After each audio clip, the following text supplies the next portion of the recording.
A gente falar agora de alguns comparativos e mostrar que você pode ser do consórcio, mas você pode ser honesto. Vamos fazer um comparativo, né? É porque assim, né? Você pode ser do consórcio, pode ser honesto. Só não se você for da Globo, né? Porque realmente a Globo não tem espaço pra gente que tem um mínimo de decência. É um absurdo que é a Globo, né? Nosso grande amigo Pablo Hortelado manda lá, ó. O Supremo tende a evitar ser percebido como parcial. Tá bom. Aí o Eduardo diz, né? Pô, agora, irmão, julho de 2025, é too late, my friend. Né? Vamos dar uma olhada no que o Pablo Hortelado diz. É um textão, fala, e no final ele fala sobre ele mesmo, no final do dia. Que ele vem assim, ó. Alguns anos, diante do descaminho autoritário do bolsonarismo... Bom, por que o bolsonarismo é autoritário? É sempre assim, já falei pra vocês, é um padrão. Toda vez que critica o bolsonarismo, critica em termos genéricos. Não, o bolsonarismo é autoritário, mas nunca traz os pormenores. Nunca traz a explicação de por que o bolsonarismo é autoritário. Agora, curiosamente, esse texto vai trazer a explicação do bolsonarismo de por que o judiciário não é imparcial. Então, na hora de falar do judiciário, ele sabe explicar, na visão do bolsonarismo, por que o judiciário não é imparcial. E sai, assim, com vários detalhes, rico em detalhes, já para falar por que o bolsonarismo é autoritário, né, o Pablo Hortelado fica devendo, né, muitas explicações. Mas, enfim, adotou a teoria da democracia limitante, né, que é para salvar a democracia liberal. Nossa senhora, eu amo a democracia liberal. Das ameaças de grupos fascistas. Tudo bem. Só que aplicar as ideias da democracia militante traz desafios. Se a democracia está internamente ameaçada, é porque está em crise. Deixou de ter legitimidade para setores importantes da sociedade. O populismo bolsonarista é justamente uma resposta a essa crise. Sim, é ser antissistema. É contra o sistema podre que ninguém aguenta mais. A queixa dos bolsonaristas é que na democracia liberal vigente, o Estado foi capturado por elites, progressistas e corruptas, que não deixam espaço para atores políticos conservadores. Deve ser só na visão do bolsonarismo, né, Hortelado? Esse diagnóstico é responsável pela radicalidade da resposta bolsonarista, um movimento que desde o princípio tensiona os marcos liberais da Constituição. Os liberais, oh meu Deus, eu amo eles. Ao adotar uma resposta militante contra o bolsonarismo para tentar defender a democracia, a justiça contém certos arroubos, mas também amplia a crise, fazendo os bolsonaristas, que já não confiavam na democracia atual, sentirem que são ainda mais perseguidos e que definitivamente não há lugar para eles no sistema. A contraofensiva populista então se intensifica, alimentando uma espiral de radicalização. Né? E ele diz que a armadilha é populista. A culpa ainda é de vocês.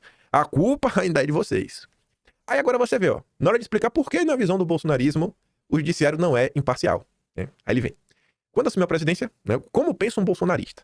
Quando assumiu a presidência, em 2019, Bolsonaro foi tolhido pelo Supremo, que anulou inúmeras medidas do Executivo, principalmente no período Fique em Casa. Ao agir assim, o Supremo sequestrou a soberania popular expressa no voto a Bolsonaro. Depois das eleições de 22, Bolsonaro foi atrapalhado de todas as maneiras por um TC enviesado. É só o bolsonarista que pensa nisso, né? Porque é mentira. Mesmo depois de perder a presidência, ele foi prejudicado pela justiça com a acusação fantasiosa de golpe de Estado que serviu apenas para caçar seus direitos políticos. Quando os bolsonaristas apelaram então para os Estados Unidos em busca de socorro, o Supremo respondeu colocando a tornozeleira no ex-presidente. Isso aqui é tudo fantasia da cabeça de bolsonarista. Agora, a prisão de Bolsonaro é iminente. Não há mais saída para os conservadores no regime atual. Eles estão condenados a tentar destruí-lo. Né? É tudo conspiração.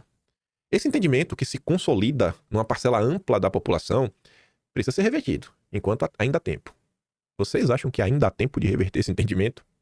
Se o Supremo entendeu que precisa adotar a tese da democracia limitante, ele precisa se tornar político por inteiro e não apenas pela metade. Quando eu li isso, eu fiquei meio assim, né? O que é que tu quer falar, né, dessa história de político por inteiro? Mas é o seguinte, né? Hoje, o Supremo é político ao agir duramente na proteção das instituições democráticas, né? Ele está protegendo as instituições. Não, acho que ele é político ao agir de uma forma, assim, que a própria imprensa diz que está 100% aliada ao Lula. Mas não é político ao não se preocupar com como suas ações podem ampliar a crise da democracia, né? Então o que o Pablo Hortelado quer falar?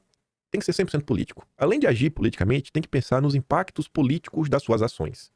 A missão de justiça que queira proteger a democracia liberal é dupla. Por um lado, ela precisa conter excessos antidemocráticos com firmeza. Por outro, não pode fazer isso de maneira que seja percebida como parcial, impedindo a expressão política dos conservadores.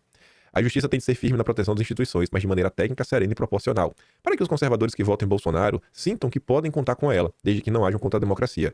A justiça tem falhado na segunda missão. Falhado por assim, uns 5 anos, né? Tem 5 anos falhando. Mas agora vai. Ainda há tempo, né, Pablo Hortelado? Ainda há tempo. Aí ele encerra dizendo: se quiser evitar que a crise da democracia se agrave, o Supremo precisa de sensibilidade estratégica e visão de longo prazo.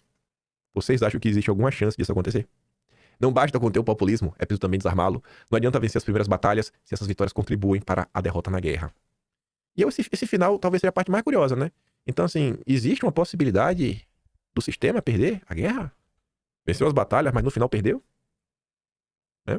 Que coisa, viu? É a primeira vez que eu tô vendo alguém da Globo levantar uma possibilidade de, no final, mesmo após perder inúmeras batalhas, o bolsonarismo ser vitorioso. Nossa! Marca, a gente tá vivendo um período curioso. Estamos vivendo um período curioso no Brasil. Mas enfim, você vê, né? Também do consórcio, o Mário Sabino, fundou lá o Antagonista, antes tinha trabalhado na Veja, amigo do Mamateiro Mainardi. Bolsonaro praticamente preso. Estamos em uma guerra com os Estados Unidos. E aí, diferente do Pablo Hortelado, o Mário Sabino não fica de rodeio. Eu acho que ele fala o que tá todo mundo percebendo, mas que tem medo de falar. Uso de tornozeleira eletrônica, proibição de usar redes, recolhimento domiciliar noturno, proibição de sair de casa nos finais de semana, proibição de se ausentar de Brasília, proibição de comunicação com embaixadas, proibição de contato com o filho Eduardo e demais investigados. Bolsonaro foi praticamente preso. As justificativas policiais para a decisão devem ser deixadas em segundo plano, inclusive as eventuais provas contra Bolsonaro que foram obtidas na busca e apreensão realizada pela PF na casa dele. Está claro que o principal objetivo do ministro foi responder à chantagem tarifária do Trump, antecipando também as retaliações que o presidente americano poderá vir a tomar contra o próprio ministro e outros colegas. Então parece que não estamos numa decisão técnica. Integrantes ou não das torcidas organizadas da política nacional e internacionalizada, os brasileiros estão todos na mesma nau dos insensatos. Já começa a deixar o terreno do improvável para adentrar o campo do impossível que, com Bolsonaro submetido a medidas restritivas de liberdade e Lula apostando em patriotadas para ganhar simpatia da patuleia, que Trump aceite negociar um acordo para baixar a tarifa de 50% sobre os produtos importados do Brasil. Talvez até Trump aumente a taxa ignominiosa. O risco é tamanho que mesmo Flávio Bolsonaro já tenta frear os ímpetos do presidente americano. E aí coloca ali um tweet que o Flávio fez e que depois ele apagou. Falando, Trump, né? Considere aí, irmão, suspender. E coloca só uma sanção na pessoa em específico. Que tá ruim, irmão. Tá ruim. Aí o Mário Sabino diz, né? O Flávio apagou o post, mas é rezar para que o Trump se segure. Porque, caso contrário, no plano econômico, sangraremos na forma de crescimento menor e mais inflação, para não falar da danação das empresas que negociam com os americanos. Já no plano institucional, não há o que fazer. Ainda que haja sanções individuais por parte de Washington, podemos esquecer de vez qualquer autocontenção da parte do Supremo. Tá lá o Paulo, não, o Supremo precisa pensar, não, pense. Não, porque é assim, né? E o Mário Sabino, assim, pode esquecer. Pode esquecer. Em especial do ministro cheio de testosterona que se tornou o grande inquisidor nacional, com todas as implicações deletérias disso para o Estado de Direito. Nesse momento, estamos em guerra com os Estados Unidos, e não tem senhores, e não temos nada a ver com isso. Então você vê a diferença. Você vê a diferença. Tem como você tá e não ser um Pablo Hortelado da vida.